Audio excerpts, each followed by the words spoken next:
افغانستان روی پای خود بایسته و متکی به خود شود در تامین امنیت یک پیام است به همه مردم افغانستان و بهانه را هم از دست مخالفین میگیرند.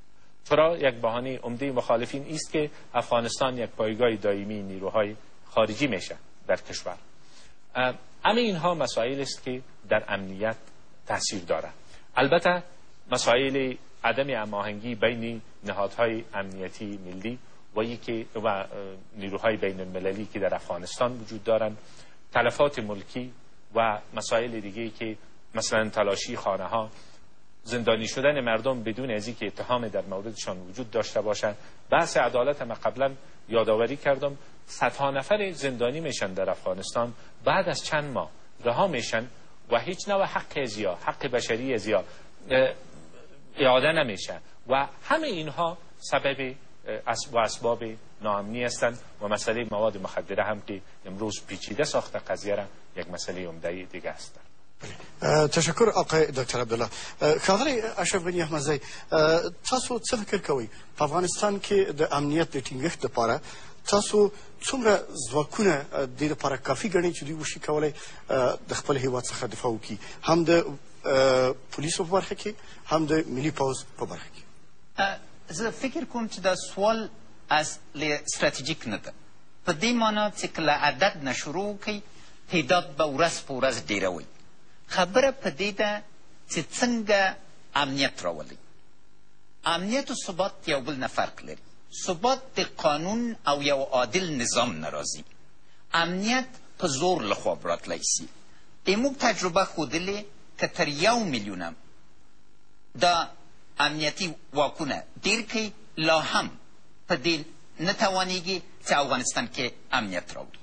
نو ځکه ضرور ده چې موږ سیاسي برخه له امنیتي برخې او د عدالت برخه سره یو چوکاټ له نظر نه وګورو. په دې معنا اول موږ یو ملي روغې ته ضرورت لرو.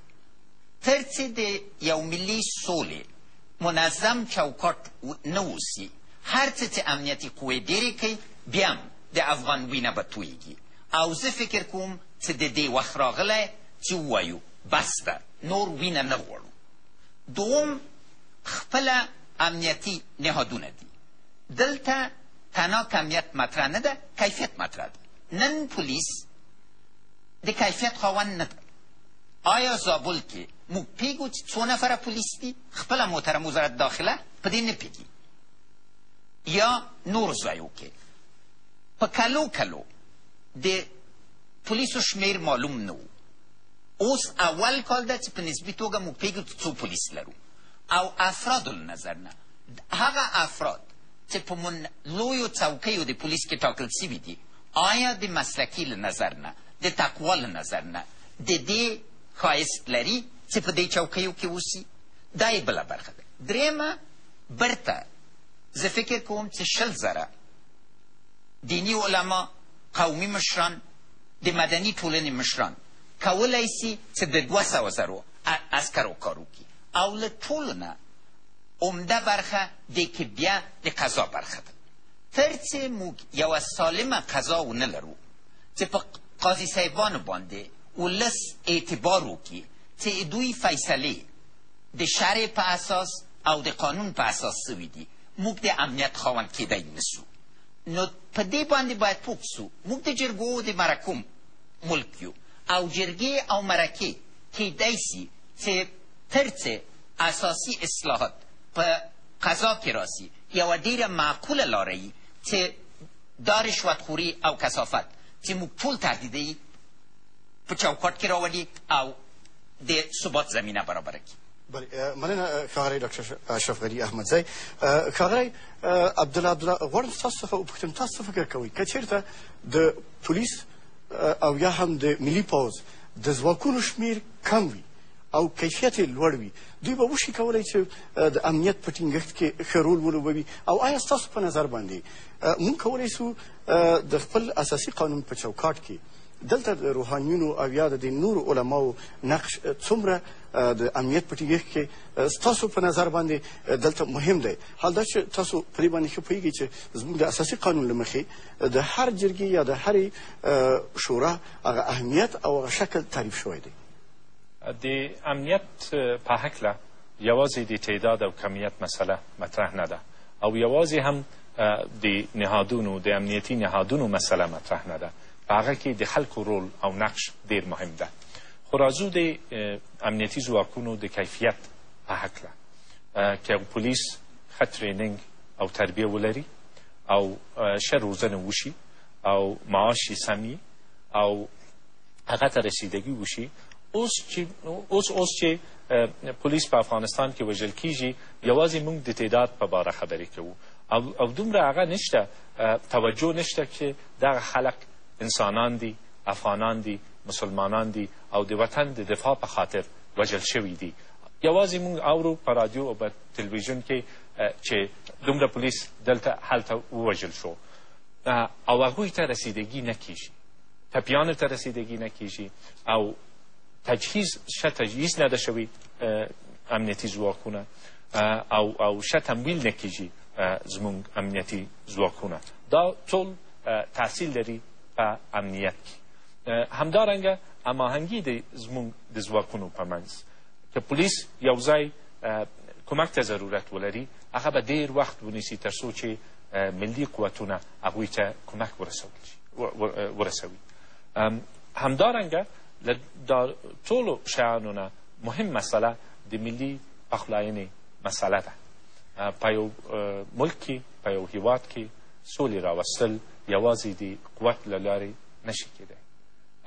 باید چې یو روښانه ملي پخلاینه پروسه شروع شي. دا اوسنۍ پروسه کار نه کوي ځکه چې په هغې کې شفافیت نشته، په دې کې صداقت نشته، په دې کې خلق هیڅ تاثیر نه لري. یوازې ځینې کسانو ته دا یو بزنس غوندې یو شی جوړ شوی دی چې په خصوصي ډول ارتباطونه نیسي، خلکو سره پیسې مصرف کوي او له بلې خوا جګړه هم مخ په زیاتېدو ده په افغانستان کې او یو واضح پیام د ملي پخلاینې یو تعریف هم نه ده شوی. ژر تر ژره انشاءالله چې فرصت پیدا شي په افغانستان کې منتخب حکومت باید چې موږ د خلکو نظر د دغه پروسې په هکله واخلو او د خلکو ملاتړ ورته واخلو. دا ډېر اهمیت لري د سولې راوستلو او د امن د راوستلو په خاطر. بله، مننه ښاغلی ډاکتر عبدالله. آقای دکتر اشرف غنی احمدزی، میخوایم از شما بپرسیم با توجه به مسئله که شما برش اشاره کردین، پس آیا نظامی که همین اکنون رایج هست در ارتش و در پلیس شما طرفدار ادامه همین نظامی هستین و یا میخواین البته هدف مایی است که عسکری در برابر پول یا خدمت در ارتش و در پلیس در برابر پول و یا هم میخواین برگردین یا تغییر بدین نظام به طرف مثل گذشته ها دوره مکلفیت؟ نکته اولی است که عرصه نهاد امنیتی ما به اصلاحات اساسی ضرورت داره. اردوی ملی پیشرفت زیاد داشته به صورت نسبی، اما ترفیع افسرا هنوز هم در یک چارچوب منظم نیست. مدت خدمت لویدرستیز باید از نگاه قانون محدود شد تا ترفیع به صورت اساسی و مسلکی صورت بگیره. در تمام جهان این رسم است. جنرالای ما مدت زیاد دوام میکنن. فرصت ترفیع برای افسرهای پایین رتبه هنوز به صورت اساسی فراهم نشده و این باید در چارچوب واقعا واضح و شفاف صورت بگیره که مکافات و مجازات بر چی اساس صورت میگیره. دوم، پلیس با وجودی که 6 میلیارد دلار سرش سرمایه گذاری شد، سال گذشته اداره تفتیش امریکا با وضاحت توضیح داد که تا سال گذشته هنوز یک واحد پلیس آماده نبود. بنابراین از نگاه ترکیب پلیس هنوز ملی نیست و از نگاه افراد سابقه پلیس به صورت اساسی چک نشده. امنیت ملی چون اسناد در دسترسی همه ما نیست، مورد بررسی سرتاسری قرار گرفته، اما یک بررسی سرتاسری از عرصه نهاد باید صورت بگیره. تا ما بتانیم یک چارچوب منظم انسجام داشته باشیم و در این چارچوب نقش سرقماندانی